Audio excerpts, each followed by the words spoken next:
And I want to be clear that we don't think anyone's an idiot. Like, we're just not those type of people. If you're friends with us, if you know us, if you've been listening to the Push podcast for a while, you know that our entire segment on What in the World is literally our way of being curious about dumb shit that people do that we think might be kind of dumb or odd, but it's still us showing up in a way that's like curious, right? Yeah, I think. And we discuss it with you so that, you know, it's a nice way. Right. What in the world? That sounds a lot better than saying we're surrounded by idiots. Like, that's not the point of the book, actually. Right. It's not. Which we're going to talk about. But if you find yourself often disappointed in like people's reactions or the decisions that people make, maybe it's with like coworkers, maybe it's with your kids. Like, if you find yourself like Scar in The Lion King, where you're sitting there watching all the hyenas and you say something like, I'm surrounded by hyenas, then, or you know, idiots. or by idiots, then that's really, this episode is for you.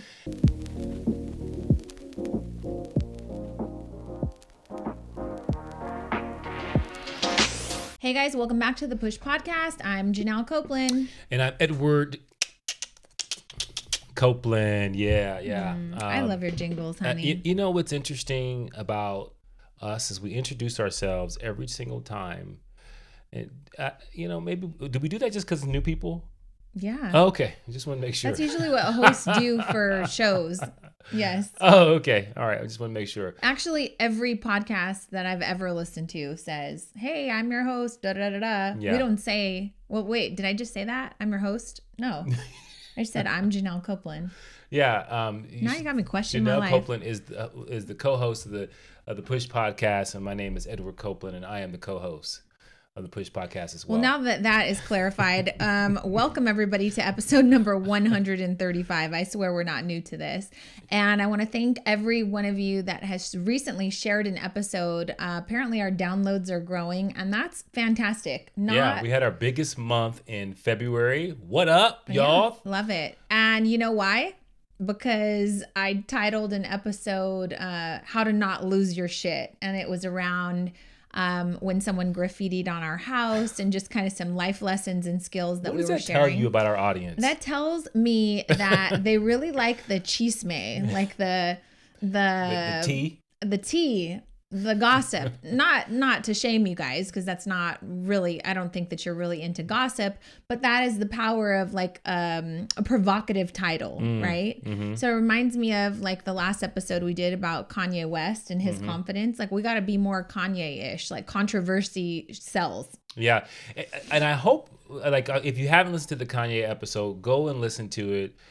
Because I think that when you think about people that are on the extreme, right, there's something to learn from them, you know, since you mentioned Kanye. Well, right? I mean, tell the people why we did an episode on Kanye, because I'm not the biggest fan. Well, yeah, we did an episode because I am the greatest fan of Kanye West. If he hears this, come on a Push podcast. No, Wait, we did it because one Christmas, you guys, I literally found Kanye West wrapping paper, and I wrapped all of Eddie's Christmas presents in Kanye West wrapping paper. So So a couple things. We did an episode because we watched the Genius documentary on Netflix. If you haven't seen it, the first two episodes I think are amazing. The third one, it's okay, but the first two I think are super inspiring. Everyone I talked to about it were so inspiring, and kind of relates to this episode, where if you get to see where someone kind of cultivated their personality and who they are, I think you get a better understanding, and you drop some of the judgment that you have for them, because you say, I see where they came from. You don't have to agree, but I can see how they got there to that perspective, that view of the world. So that was the one thing, that the reason why we did an episode of that. Well, we did it because he has an immense amount of confidence. Right. And that's what we did, was we broke down like kind of the strategies that we think that you can pull from that. So anyways, go listen to the episode. I think it's episode number 133. And we're constantly, like, with our students and with folks in the Push Society, join the Push Society if you're not already in it, trying to help individuals with confidence, right? We're trying to kind of break things down to a science and codify it so that people understand how they can develop this skill of confidence so that they can use it in different aspects of their lives. Yeah. And really quick, because you said, I mean, we did an introduction, but then you said, go join the Pusher Society. What the heck is the Pusher Society? The Pusher Society is an opportunity to connect with Janelle and I, kind of in a one-on-one basis, but it's not one-on-one. You're part of a group. So we have group calls every single month where we focus on things like, emotional intelligence or confidence, or maybe even about money and finance. So it's a lot of things that are the topics of our podcast, but in a conversational format. And then also we get to an opportunity to teach out certain things that we've learned, that we've experienced, in a way that it hopefully is digestible and you can actually implement in your life. So if you're looking to be a better person, I think that's my invitation. Oh, there you go. Very simple. Because there's about 12 different things that we think you need to develop skills in order to be great in life. Right. And these 12 skills are as follows: effective communication, relationship building, self-management, prioritization or focus, which I think everyone needs to improve on. Leadership, that could be leadership of your home, leadership as a parent, leadership in your career, not just those of you that are running a team. That could be goal setting and execution, money mastery, adult learning, which is something we talk about often on the Push podcast, resourcefulness, which leads to confidence building and self-advocacy, emotional intelligence, you touched on, persuasion and influence. You might think, I don't need that because I'm not in sales. Well, you're going to constantly be persuading and influencing your family, your spouse, your children. So these are skills that we're not just talking about from a business standpoint, but from a career standpoint or from a family and or relational. And they're not dirty words. Mm-hmm. And then the last would be health. That's both mental and physical. Yeah. And so this episode is kind of important because we titled it Surrounded by Idiots. Why? Because again, you guys like these crazy titles, and there's a book that we are actually reading in the Pusher Society this month for the month of March, and it's called Surrounded by Idiots by the author Thomas Erikson. Maybe we get him on here one day. That'd be fantastic. Yeah. So with our tribe in the Pusher Society, we are each reading this book together. And then next month we kind of come together and talk about, like, what did you learn? How did you implement some best practices? Because let's be real, people can tell you what book to read, but if you don't sit there and actually implement any of the learnings, then what's the point in reading the book, right? Yeah. And sometimes with books, because there's usually a lot of ideas in books, the key is like picking one or two that you can execute on. But what I really enjoy about this book is because human beings are so complex, right? We are like so different in different settings and circumstances. Some people are fight or flight during stressful moments. Some people are talkative when they're nervous, like all these different things.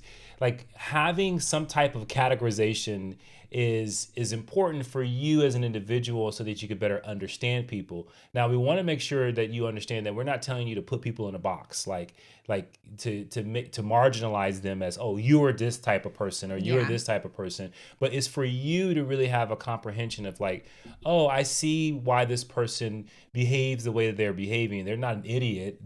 This is the kind of behavior pattern that I've seen. So that helps you with understanding them so that you can, and we'll talk about some of the benefits of that understanding as well. And I want to be clear that we don't think anyone's an idiot. Like, we're just not those type of people. If you're friends with us, if you know us, if you've been listening to the Push podcast for a while, you know that our entire segment on What in the World is literally our way of being curious about dumb shit that people do that we think might be kind of dumb or odd, but it's still us showing up in a way that's like curious, right? Yeah, I think. And we discuss it with you so that, it's a nice way. Right. What in the world? That sounds a lot better than saying we're surrounded by idiots. Like, that's not the point of the book, actually. Right. It's not. Which we're going to talk about. But if you find yourself often disappointed in like people's reactions or the decisions that people make, maybe it's with like coworkers, maybe it's with your kids. Like, if you find yourself like Scar in The Lion King, where you're sitting there watching all the hyenas and you say something like, I'm surrounded by hyenas, then, or by idiots, then that's really, this episode is for you. Yeah. So I just want to share What in the World before we get into it. Okay. So although we don't think anyone is an idiot, I feel like that's I will say, you know how people say, with I all don't mean due to be offensive. respect, and I don't mean to be offensive. That means you're about to be offensive and you're about to disrespect. Yeah. No, but I think that there are certain individuals that push the line of idiocy, like they get really close to that line of idiot. Okay. And that is, so we recently went to the movies, which the world is starting to open up. We want to go to the movies. We want to enjoy certain things that our family historically have loved to do. We love taking the girls to the movies and all that kind of stuff. And so we went to the movies, and people, one after another, were walking into the theater with their camera phone flashlight on. Okay, time out. This is after the previews have ended the movie and the movie started. has started. So the theater's black. I don't know about you, but I've walked in many times. We try not to ever miss the previews because we like the previews. And we sit there, we're like, no, yes. Like we kind of go back and forth. Anyways, so I've walked in before and it's really dark, like jarringly dark, to where you know that you just got to stand there for a second off to the side, let your eyes adjust. And then you can kind of slowly make your way and look at, the letters of each aisle are on the carpet. Literally, they're part of the carpet, but you just got to let your eyes adjust for a second. So we're sitting there watching the first few minutes of the movie, eating popcorn, and literally this massive iPhone light comes in, and it's like really bright in a dark theater. And this person is like trying to find their seat from all the way at the bottom, all the way up to the top, all the way down the aisle with a bright ass flashlight on. Right. And the thing is you're watching the movie and all of a sudden you're distracted, right? Yeah. And the one thing about the movie theater is different in home is that you can lock in and you don't think about anything else but the movie, right? Mm-hmm. Because you can't look at your phone because laundry. Because that's disturbing, right? You can't do laundry. You don't have to worry about like people going, like we watched it at home. We go, pause, I got to go to the bathroom. Right. That never happens when you're in the theater. Right. You just kind of... You hold it. You hold it or you drain everything before you start, right? But this person came in and they had the flashlight on and I was like, ugh. And so I'm like, I'm doing... I can't believe you're doing it. I'm like a movie snob, right? Right? And then the next person comes in and they got their flashlight. And I was like, is there a sign outside that says use your flashlight to find your seat? Because this was like now an epidemic inside of the theater. It was bad. I was like... And people are literally like, what is happening? And then not only did they get to their seat, but now they're in their seat and I don't know if they didn't know it was on. Now they're flashing the flashlight on the screen. Yeah. I was like, oh my God. Yeah. Oh God. If I had something, I would throw it. So you felt like you were surrounded by idiots. Yeah, I felt like this was a problem. And you can hear the disgust and the scoffing, right? Were scoffing. The other people were doing as well. Yeah. I was totally, if it was like closed caption, it would say scoffs. Scoffs. Right? So silly. So we want to talk to you a bit about this topic that, again, people are not idiots, but I think it's important for you to ask yourself, do you hang out with people who share the same beliefs that you do? And what I mean by that is if that is the case, you're likely sharing some frustrations, whether it's after a hard day of work or a hard day of school. You go home, you talk to your friends and family, people who generally share the same personality traits as you.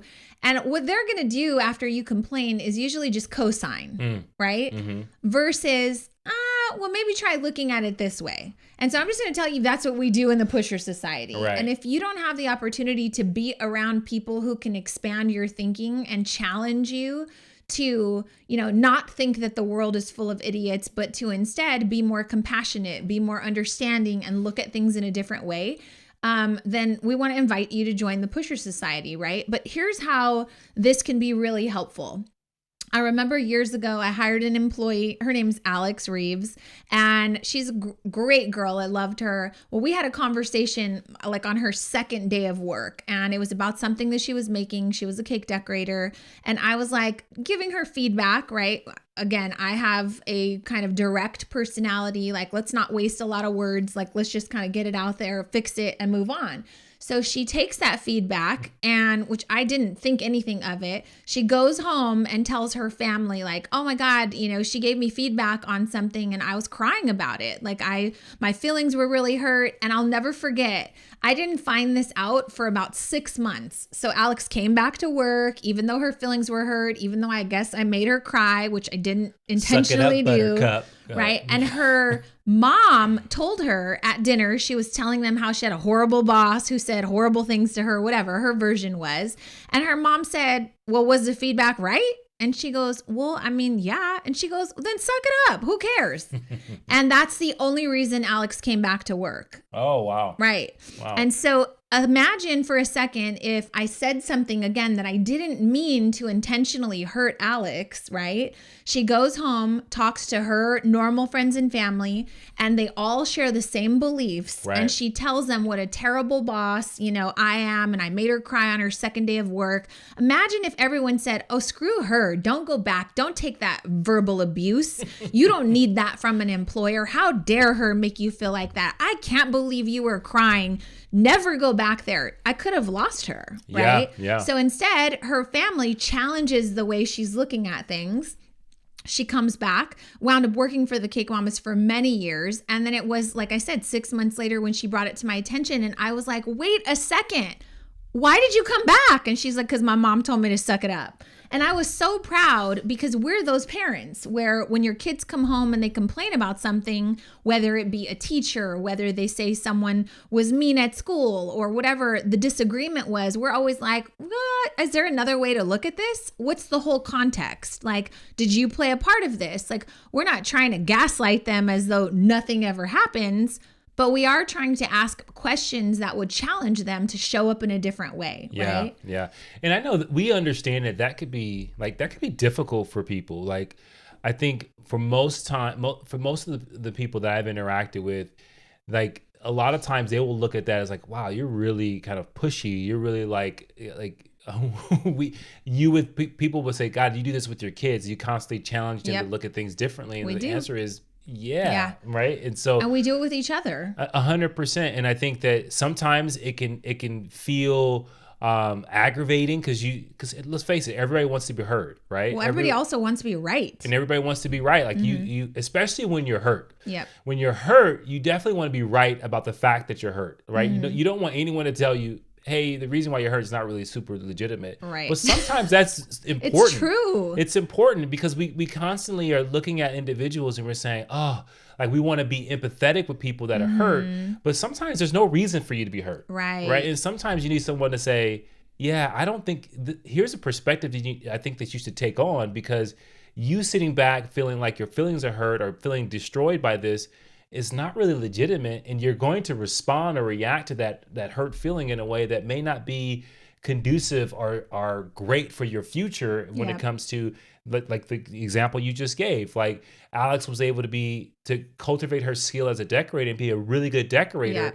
But if she would have bowed out that first day because her feelings were hurt, it would have never transpired that way, and she would have lost out on a really great opportunity. But I think it's 100% determined by the response that she got from her family. Right. Because if they would have co-signed and egged it on and told her terrible things about like, oh, that boss should not have made you feel that way. You should not be sad.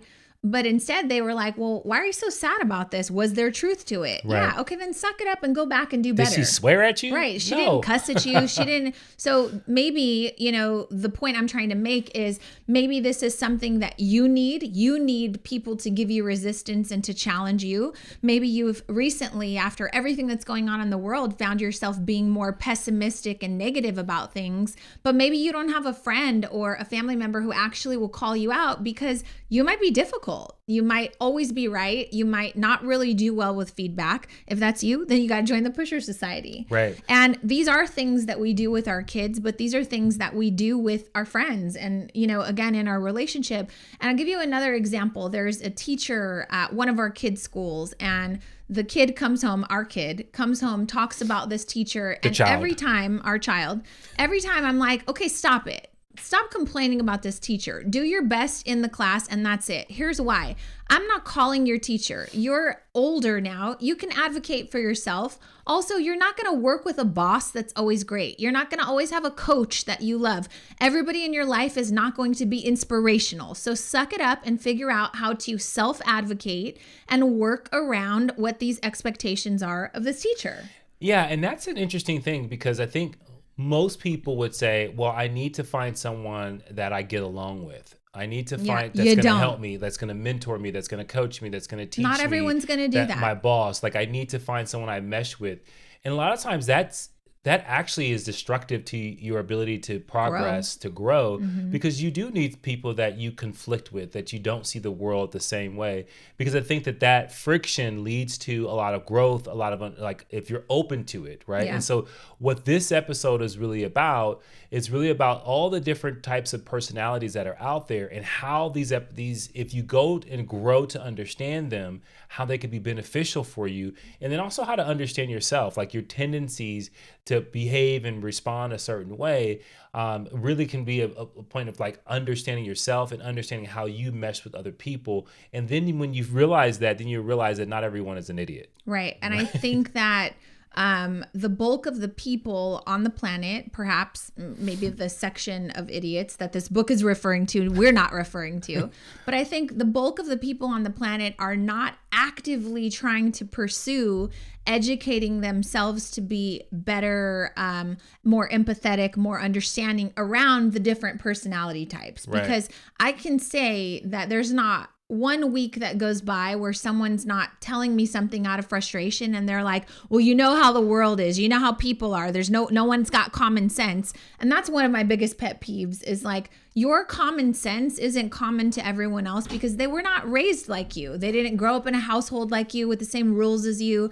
And so to me, common sense means challenging like your kids, right? Right. So back to that example with the kid, I'll tell you that there were several parents that tried to loop me in on an email to like, get this teacher banned from school or something. And I literally asked my kid, hey, there's a bunch of like parents who are trying to like escalate this. Right. And my kid literally said, stay out of that. We don't want anything to do with that. I don't particularly love this teacher, but at the end of the day, I've learned quite a bit and I don't necessarily love the style, but I can confidently say that he's challenged me to do and understand and learn X, Y, and Z. And so I want to not be a part of that. This is a teenager that has the discernment to say, yeah, you're right, Mom. I put it aside that I didn't actually like this person. I don't like their delivery. I don't like their coaching style.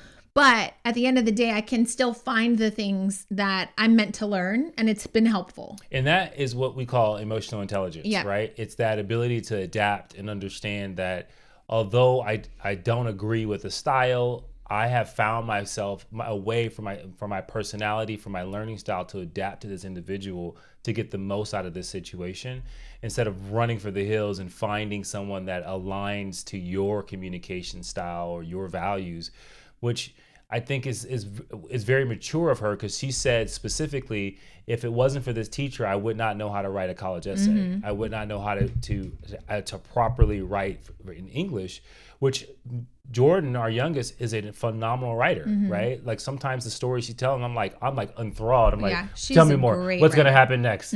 So like those things I think are powerful. And so we want to make sure that we have a discussion about that. Yeah. And conversely, like kind of back to, different personalities that you're going to act with or interact with in a day. You obviously know this to be true, but I don't know if we really exercise it on a daily basis. And that is you never know what people are going through. So we have another kid who has come home several times and complained about an interaction with a certain person at school. And finally, I'm just like, okay, stop. I get it. Stay away from this person then. Like, let's just stop. So we just shut it down. We don't want to commiserate. We don't want to like egg you on. And so you need people that do that in your life, right? Fast forward, I had the opportunity to be around this student's parent recently. Who I found out is battling a major illness, like near death type of like, terrible, tragic thing. And I went back to that child, my child, and said, did you know that their parent was battling X, Y, and Z? And she was like, Mom, I did not. And I said, this is how you know that you have to always give people passes. You never, ever know what someone is dealing with at home. And so I don't care how rude someone is to you, remove yourself from that life, from that situation. But you always have to know that something stems from something bigger and it's usually not about you. It was a good lesson. It is a good lesson. And I think like some people will say, well, do I just put up with anything with people? Nope. You remove yourself. Yeah. There's boundaries that you have to set and there's tolerance, but at the same time, this thought process and this perspective that we're talking about allows you to have the right strategy when dealing with someone that is different, that may be difficult, that may be whatever the case may be, so that you keep your sanity and your mental health in order. Because a lot of times we fall prey and we start to lean into these behaviors and ways that people respond, and we make them like really impact our well-being. Yeah. Right. And so you got to have the right strategy for those things. Well, I'll just say, to piggyback on that becomes a very lazy, reactive strategy. If your strategy is to instantly get upset, to think people don't have common sense, to be, kind of blaming everything on someone else. Granted, we're not saying that there are not terrible people who do terrible things, but what we're saying is it requires more skill. Right. It requires you to develop yourself at a different level of social intelligence, to be able to have a different level of discernment, to not allow it to mentally or emotionally tear you down. Right. Does that make sense? So it requires more work and more effort for you to be able to say, I'm going to look at this differently, but it also is a huge weight off of your shoulders because I'm not making it a problem about me. Versus if I don't show up and I don't do the work and I just lean into my natural reactions, it seems easier, but ultimately it winds up being a lot harder because you wind up being so disappointed in people and you wind up being so mad at the fact that the world isn't behaving the way you expect it to behave. Right. So I think that's important to point out. We're asking you to do a different type of work, but ultimately it's so freeing. It's so freeing to not care when someone cuts me off on the street. I don't care. It's so freeing to not care that someone graffitiing on my house for more than 5 minutes, So moving on, this book, Surrounded by Idiots by Thomas Erikson, we're going to kind of give you the premise. But if this is an interesting conversation and you're like, you know what, I do need to work on that. There's a lot of things that I would like to be better at, but I don't necessarily have the circle that will help push me. Or maybe I don't like the circle that I'm in. And so I want to grow with people that, maybe,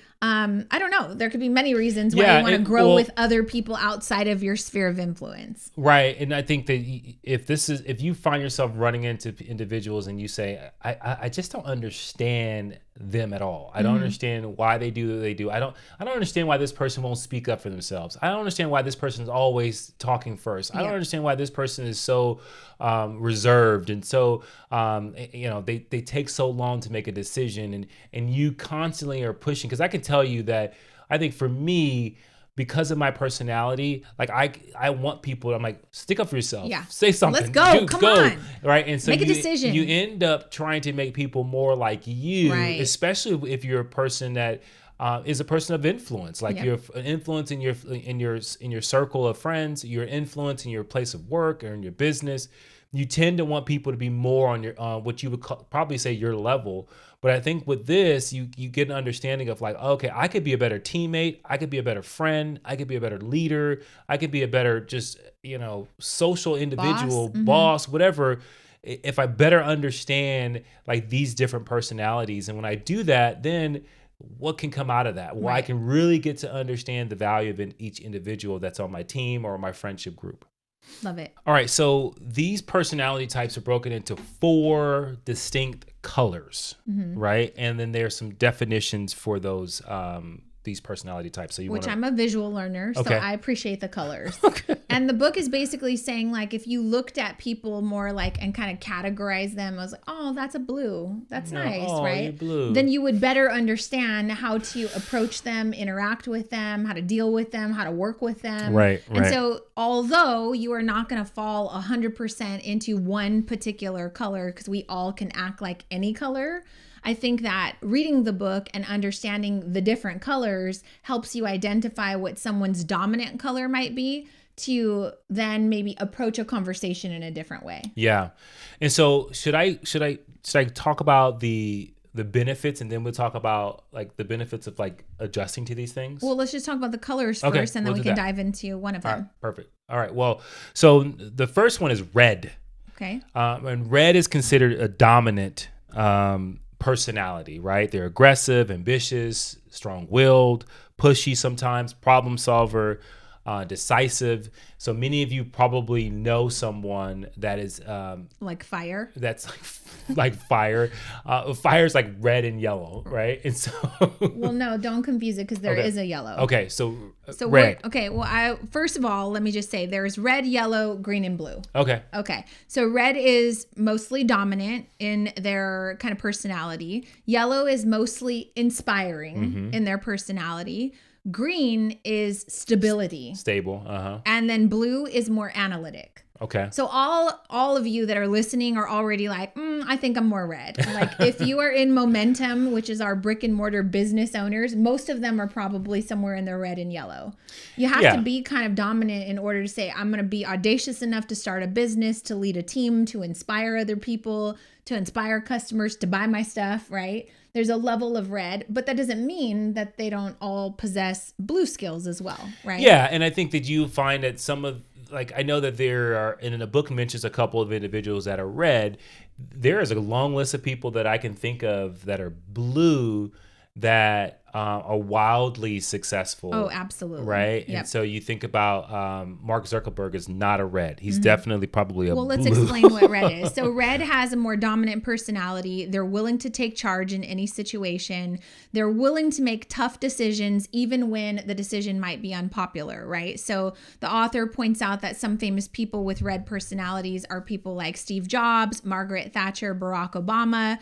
And this example shows that red might be difficult to work with sometimes, but that doesn't mean that they're necessarily bad. I think that I probably fall in the red category because I'm willing to have difficult conversations and kind of push through things that most of the other colors don't necessarily like.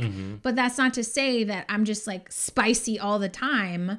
But when we talk to you about the blue, it does open my eyes to see how someone who is blue looks at me like, oh my God, she's aggressive. And I have been told that my whole life, like not aggressive, but she's intimidating. Right. And I never mean to be intimidating, but I am going to be the first one to kind of speak up and spark a conversation so that we kind of get the ball rolling. Why? So that it's effective and efficient and like, let's do things because I don't have a lot of patience mostly, right? But so like, let's get into now the next color, which would be yellow. So yellow, which is considered the counterpart to red, is talkative, enthusiastic, persuasive, creative, optimistic, social, spontaneous, expressive, charming, full of vitality. So think of like the bubbly personality girl that you went to high school with or person that you work with. I think a nice archetype would be like a Will Smith. Oh, yeah. Perfect. Yeah. Okay. So he's yellow, always trying to make people laugh, pretty even keel. Maybe isn't the first to like spark the conversation about something negative. Always glass half full. Right. Like always going to find the optimism in everything. Right. Make sense? 100%. Okay. And so the next one is green. These people are patient, relaxed, self-controlled, reliable, composed, loyal, modest, understanding. So those are some of the things that you can, and I don't know who we would point out as an archetype for that, but supportive, good listener. So this would probably be someone maybe like an Oprah. Like I think Oprah probably would, her archetype when she's interviewing people is she's a great listener. She has great self-control. She's composed, right? So her temperament is stable, but she's also stubborn. I've heard Oprah be very particular about, hey, what do we hope to get out of this episode before we record it? So like I'm stubborn in like my expectations of what we're going to get out of this. But they prefer to cultivate a more calm and comfortable environment. As a result, this also means that they are usually resistant to change. And they're highly unlikely to seek a role in the spotlight, but they prefer to follow the spotlight. Right. So I don't know that that's Oprah, but yeah, maybe but but that's good to know. Like if you're a green, then you can, you'd know that like, it's okay. I can be kind of perfectionist. I can be stubborn about things, but I also don't want to be the first to like, do the Facebook or the Instagram live. I don't have to be the front of everything. Right. Right.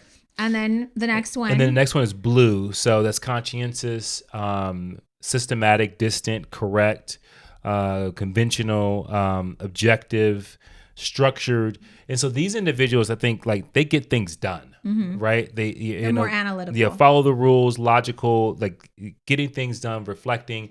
And so blue is an interesting color. So one of the women from Momentum, Amy Romrell, she owns 3 bakeries in Utah. We were talking about taxes and business today in our Momentum group, and we were talking about write-offs and like things that you could write off in your business. And she said, I only write things off that are helpful to the business or useful to the business. Yeah. And I was like, okay, that's structure. I appreciate that. Right, that was right. the blue in her that came out, right? So yeah, I appreciate you telling me all the stuff to write off in my business, but I'm only going to follow these rules and be rigid about it, which I thought was great.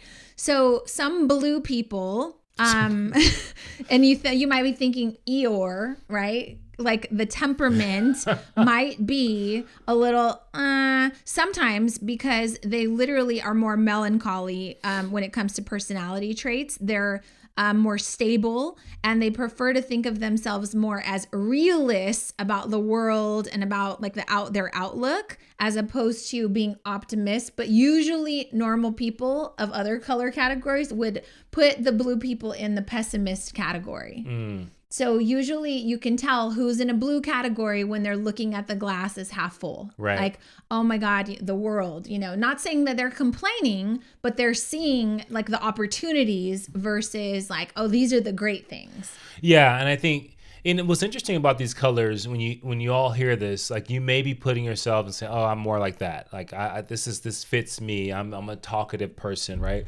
But I think the key thing to me when I was reading it, I was like, wow, this is really great when I'm working with individuals that I can identify that this is how they operate. My goal is not to make them go from blue to a yellow. Right. My goal is to make sure that they're fully expressed as the brightest blue possible, right? So that they can feel within their authentic self that they are actually being a person of value. But I also think that there's an element of like, wow, we all need some of these attributes that are within there. And how do you cultivate a skill where you can, if you are blue, that you can lean into red when you need to. Yeah. And if you are yellow, you can lean into green when it's necessary. And I think that versatility is something that really breeds to some really successful things. See, for me, when I read the book, I thought, okay, well, if I'm red, how do others perceive me? That really helps me as a leader. And if I'm interacting with someone who might be a blue or a green, then I know how my approach needs to maybe change in order to be better suited for their kind of love language. And I think so oftentimes, like your miscommunication comes from you just not being able to meet each other where you're at. And then I thought, if I still owned the Cake Mamas and I still had a staff, I would have asked everybody to read this book so that we could all better understand each other's personality traits. Right. So we could challenge each other to say, before you approach her, you need to be more blue. Right now, you're kind of red, right? Yeah. And I think you can make a lot of fun, like make light of this, to teach people as a leader how to interact with different people. Because isn't it true? Like if you're in a retail environment and you're a leader of some sort, you're going to have customers that are all different colors, like figuratively and, Yeah. And, according to this book. And so if you can quickly identify like, oh, this person is leaning more into the yellow. Okay, let me kind of match them. Then I think it would just be helpful for overall communication and people would just understand each other better. Yeah. And I think the thing that I really want everyone to get is like, you may be thinking like, oh, this is fun. Like the book is going to be super interesting because it goes beyond just these color personality traits. It goes into like body language and just overall communication and how we practice social intelligence, right? And if we look back in the last 3 years of what this world and what we've gone through, from the pandemic to the social unrest to all the different things, to a crazy like election, all these things that have come out, and as a nation being so divided, if we practice more social intelligence and we really start to lean into like better looking to work to understand people, we would come to a common ground more times than not. And so if you don't think that this is beneficial, I'm going to tell you the benefits of learning these things and learning about these different personalities and learning how you work with them. One, the ability to adapt to different personality types and it breeds patience and understanding and empathy. Who doesn't want that, right? The ability to connect on the same level and vantage point with other people and perspective is huge, especially when you are trying to run a business, when you are trying to further your career. Another one is the ability to mind read. And I'm not saying like you're reading, like you want to like always be guessing what's on people's mind, but it helps you anticipate what someone else is thinking. And that's important, especially if you're interacting with someone that may be blue and you understand that personality type. They may not say what's really on their mind, but I think as you, as a friend, a partner, a leader, a peer, whatever it is, it's important to like I think this is what this person may be thinking, and to gear the conversation to that. Well, can I tell you this? Yeah. So it says in the book that blues are often more likely to struggle with depression and anxiety, and this can impact their performance at work. Okay, that's good to know as a boss, right? Yeah. For example, they may obsess so much over every little detail of a project that they may take forever to feel like it's never good enough, right? And these personality types, the green and the blue, they are more quieter, more introverted, and so it's highly unlikely that they will ever offer their opinion unless it's explicitly and repeatedly requested. Yeah. From a red or vibrant yellow. And that's funny. That's so important. It's huge. Because I've been in meetings, and it's so funny because we were doing something like this years ago at my other company I worked for. And we were talking about the different types of leaders that we were dealing with. And one of the things that we talked about is like those folks that, and now I'm just going to say they were blue and green, you literally have to call on them. And they have the best insight. Yeah. Because they haven't been running their mouth like a yellow or a red. They've been sitting back, thinking, observing, looking up for facts. Contemplating. And you ask on them and you go, well, why didn't you say that earlier? You got the best idea in the building. Right? And we've said that many times. Girl, why didn't you speak up? That is a great point. Oh my God. And then we'll clap for you, right? But that's the thing, like knowing that as leaders, which we're both leaders, knowing that I have to repeatedly ask for your opinion, repeatedly solicit it from you, because you're not going to just offer that, helps me be a better boss to you, right? But it also helps me to create a development plan for you so that you can maybe lean into in times when it's appropriate, like get closer to a yellow, because not everybody is going to understand your personality and be patient. And that's kind of the point, I think, of this whole entire episode is not everyone is going to be patient in trying to take the time to get to know you, your personality, to better understand you. So if you've ever felt that you were misunderstood, which I think we all have been, if you ever felt that someone boxed you into something or labeled you as something and they just didn't, you felt like they didn't get you, then I think that this would be a great book. So I'm going to link it. I'm going to link it in our show notes. If you want to read it with us, you can definitely download it. I also want to recommend Audible. I'll leave a link in the show notes for that too. Sometimes when you're busy, you don't have time to just sit there with a paper book. And so we'll give you a trial version of Audible where you can download it, listen to the book on your phone. Those are great for commutes or if you're exercising. I got a lot. We both still download tons of books. And so Audible is a great thing. But this is kind of our last invitation for you. This is the stuff that we talk about every month in the Pusher Society. So if you are looking to grow, be challenged, do a little bit of homework, become a better human on the earth, then I would like to invite you. Go to JanelleCopeland.com and click on the Pusher Society, or we have a new website coming soon. It might or might not be available. We are the Copelands. So you could sign up for the Pusher Society there. I hope that this was informative. Yeah, I think it should be super helpful for those that are looking to improve their relationship. And we didn't even touch on the fact that, like, from a spouse standpoint, like your spouse may be one of these things and you are having a tough time, or they turn into a color depending on what's going on in the circumstances. And there are certain ways that you can work through things by better understanding. And I think that that's the thing we really want you to walk away with is when you work to understand how different people see the world, how they operate, how they perspect, and how they act upon the world, it allows you, if you're trying to be a better human, to adapt to them and to actually interact with them in a way that's helpful, that's useful, that's supportive, and it's better for the overall relationship and whatever you're trying to accomplish together. It's also better for the world. 100%. So heal the world. Heal the world. Make this a better place For you and for me and the entire human race. You're the songbird of a generation, honey. There are people dying. No, you don't know? No. Anyways, have a great rest of the day, afternoon, whatever time it is for you. Thank you so much for listening. And listen, if this episode was helpful, please take 2 seconds, share it with a friend, share it with a colleague, share it with your boss. You know, we have people saying like, I shared that with my boss. This is one of those things that would be a great conversation in any workplace, especially if you're a leader. So have a great one, you guys. We'll see you soon, and let's connect on social media, and we'll see you in the next episode. All right, push through. Bye.